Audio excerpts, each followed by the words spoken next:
I'm not sure if you're going to take this as a good news or not, pero na-approve ulit ako kay PXT ha. Imagine, last month sinabi ko na nireject niya ako. All of a sudden, just because ayaw ko na mag-loan sa kanya. And then after 1 month of trying, na-approve ako. And this only means na pag na-reject ka ni PXT, may pag-asang makabalik be. And I think it's gonna be faster than you think. Dami nagsasabi, buo na daw siya natatanggap. And the last time I checked this loan platform, na-impress ako. So, ganun pa rin ba? First thing na notice ko sa loan app na to, when I resubmitted my information, yes, magsasubmit ka ulit ng information. Dalawa na yung products na ino-offer niya. Dalawa. So, what does that mean? Kung hindi nyo pa nakikilala si PXT, this loan platform is available both sa Google Play Store and sa iOS. Nagpapahiram siya ng up to 50,000 pesos. And it is registered, so technically, it is legit. Agad mong matatanggap kung approve ka niya. Anyway, so dapat nyo pang lapitan yung loan app na to. Nag-improve ba siya? Kasi if you've been watching my video, di ba, palagi natin siyang kino-call out dahil meron siyang kaltas. So, kung gusto nyo malaman kung nag-improve siya. Kasi finally, nakabalik ako guys, na-approve ako. At parang tumaas pa yung credit limit na offer niya sa akin, ha? Then keep watching. Hello everyone! Welcome back to my channel. It's Ate Red here at dito nagre-review po tayo ng mga online loan platforms dahil hindi po pag-uutang yung ini-encourage natin. Yung ini-encourage natin is making better financial decisions. So, financial literacy yung peg natin. This video is not sponsored and it is based on my personal experience. Dahil matagal na ako may PXT, guys. Siyempre, ino-observe natin, under observation palagi yung mga online loan platforms na listed po sa SEC, List of Recorded Online Lending Platforms, ay yung mga nagre-report ng ating credit history. Mga nagre-report sa CIC, syempre naman ayaw natin masira yung ating opportunity makalapit sa much better loan apps kung nang dahil sa paggamit ng mga ganitong klaseng loan apps. So technically, legit si PXT Visit. Okay, nag-improve ba? Bago yan, if in case you guys are wondering, I am currently wearing a lipstick from Happy Skin. Ito siya. Shut Up and Kiss Me. Ganyan siya ka-red, mga guys. Ako, nakaka-brighten siya ng skin. Nakaka-pop ng kulay. So, kung interested kayo kay Agora na, meron tayong product link dyan. But if not, it's okay. So, because this loan app is hindi ako masyado believe before, nung ni-reject niya ako, dito ko siya na-install sa aking Android phone. Katabi yung mga loan apps na do not use.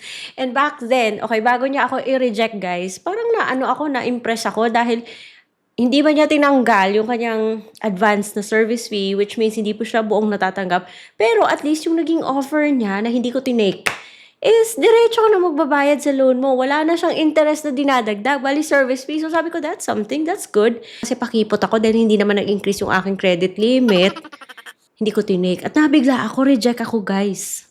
So, palagi ko pa rin siyang under observation. Sabi ko, kailan kaya ako ma-approve ulit sa loan app na to? Nakailang try pa ako within a span of 1 month. Kasi every time na re-reject ka, you need to try again after 14 days. Yun. That's the thing. And every time na nag-a-approve, nagpapa-re-evaluate ka sa kanya, kailangan mo mag-send ulit ng information mo. O yun, bumalik ako sa kanya at nabigla akong, meron siyang dalawang kinds of products. Meron siyang credit loan at merong shop credit. Na-intrigue ako the more kung gusto kong makabalik sa loan app na to. By the way guys, may mga nagsasabi sa inyo nag-improve siya dahil buo na siyang matatanggap ha. Kasi kapag buo siyang natatanggap, then why not? Kasi ayoko talaga sa mga loan app na may kinakaltas eh. Anyway, so I clicked apply now and I had to resubmit my information. So kung may kailangan kayong i-update dyan, I suggest na i-update nyo. Don't worry guys kasi yung Facebook tsaka Viber backup phone number, those are optional naman eh. And for job information, pwede mong sabihin self-employed ka, hindi na siya hingi ng iba pang information. But do take note na dahil legit siya, so mape-verify niya yan kung ano man yung mga pinaglalagay nyo dito. So increase your chances of getting approved by just being you. Charot. Just be natural, just be truthful. Charot. Hingi po siya ng contact references, pero yung contact references, 5. Pinapicturean niya ulit sa akin yung aking driver's license. So, hindi pa naman expired yung driver's license ko, pero I don't know kung bakit niya ako ni-reject. Wala namang bad guidance sa kanya, but maselan siya ha. Please do understand that this is based on your credit information, your behavior as a borrower. Kasi yun nga, legit-legitan yung loan app na to, kaya nag-re-assess siya. Siguro may nakita siyang something sa aking record, kaya for a while, parang na-freeze niya ako. But anyways, nakabalik na ako, kaya patuloy yung pag-judge natin sa kanya. All the information that are here is still the same. Yung dash sa pangalan ko, okay lang, tanggap naman niya. So I just needed to taken a picture, a fresh picture, and then submitted successfully. Ginudge niya naman ako. Pero after mga isang oras, nirefresh kong yung app at nakita ko 12,000 na naman yung aking credit limit sa kanya. And while I was waiting nga pala, in-applyan ko na rin yung yung nasa baba, yung isa, yung shop loan. Kinlik mo yung apply now dun sa product niya sa baba. Isasubmit niya lang yung the same information na sinabit mo. Parehas siyang na-approve. So, dun sa isa, so 12,000, 8,000.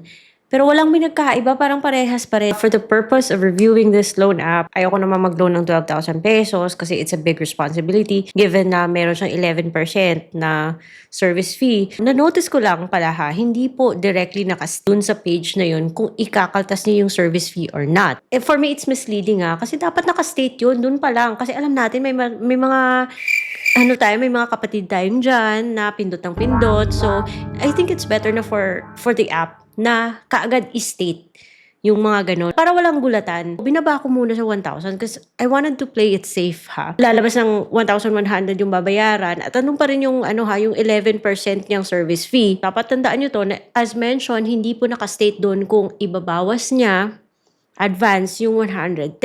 But I already had that feeling based on my previous experience with this loan app. And kung i-check mo doon sa loan agreement, may nakastate na ibabawas nga niya. So, dun pa lang magkakaroon ka ng kutob na parang hindi yata buo yung loan app na to Pinush ko yung loan pero sa 1,000 syempre. Ayoko ng 12,000 kasi baka kung 12,000, imagine, kakaltasan niya ng 1,100. Ang laking kaltas niya na. Kahit na magpa 4 terms, 3 terms ka pa, may daily interest pa siya na medyo masakit-sakit rin sa bulsa.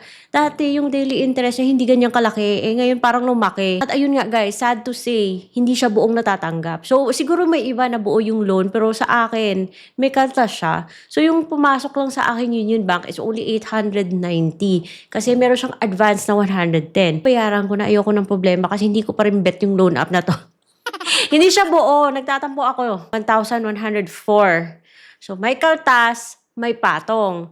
At medyo mahal Mahal. Pinapahaba nila yung dates para pasok sa cap ng interest nitong si SEC, yung service fees nila. Pero para sa akin, ayoko pa rin sa mga loan app na may kaltas na, may ipapatong pa. Okay lang sana kung yung ikakaltas niya 20, tulad ng kay Happy Cash. Pero itong laki, 110. So imagine kung 50,000 na yung pwede mong i-loan sa kanya. So kakaltas siya ng 10, 11%, plus may fee pa. Masakit sa bulsa guys, as in.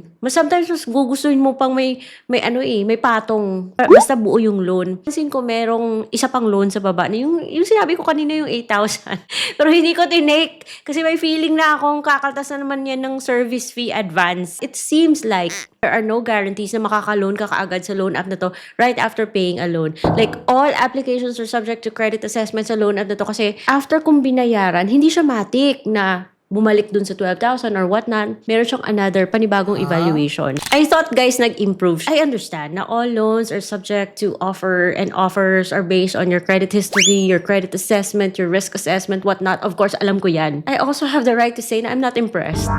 Dati kasi sabi ko, okay parang nag-okay check this vlog. Kasi service fee na lang, tapos magbabayad ka na ng loan, wala nang interest. Pero this time, may patong, may kaltas. So, big no-no pa rin yan. So, sa'yo na yan, PXT. Ayoko na sa'yo. Charot! Bahala ka kung i-reject mo ako, babalikan kita some other time pag may nakita akong improvement. So, sa mga nagsasabi, hindi siya, buo na siyang natatanggap, well, good for you. Pero sa akin, hindi siya buo. Anyway, so kung gusto nyo pa rin mag-loan sa loan app na to because after all, it's legit, SEC registered, at nakakaangat ng credit history kung good payer ka. Pero once ka na, pag gumanda na yung credit history ka, mo at meron ka ng offers from better loan platforms. So, iwasan nyo ng PXT na yon. IDs na tinatanggap ng app na to. Kung meron kang UMID, passport, driving license, SSS, PRC, postal ID, tsaka national ID, then go. Basta alam nyo na kung what to expect. And I really wish you luck na sana yung offer sa'yo is buo siyang nare-receive. But ayoko talaga sa mga loan apps na ganito. Also, kung hindi nyo bet si PXT, meron tayong list of legit loan apps. Kinumpile ko sila para sa inyo para meron tayong choices. Yung ganun. So, if hindi nyo bet si PXT, try the loan apps that are listed there. Kasi baka, andun yung loan app na mas okay para sa inyo, di ba? So, because it's all about choices. Alam nyo, if you wanna see my older videos about PXT, you can check my old vlogs. Kasi ang dami naming issues. Just read the loan agreement before you claim the loan. So, there are no guarantees with this loan app. So, ewan ko sa inyo, nasa inyo na yan. Don't say I didn't warn you. Charot. So that's it, and see you on my next vlog. Bye-bye!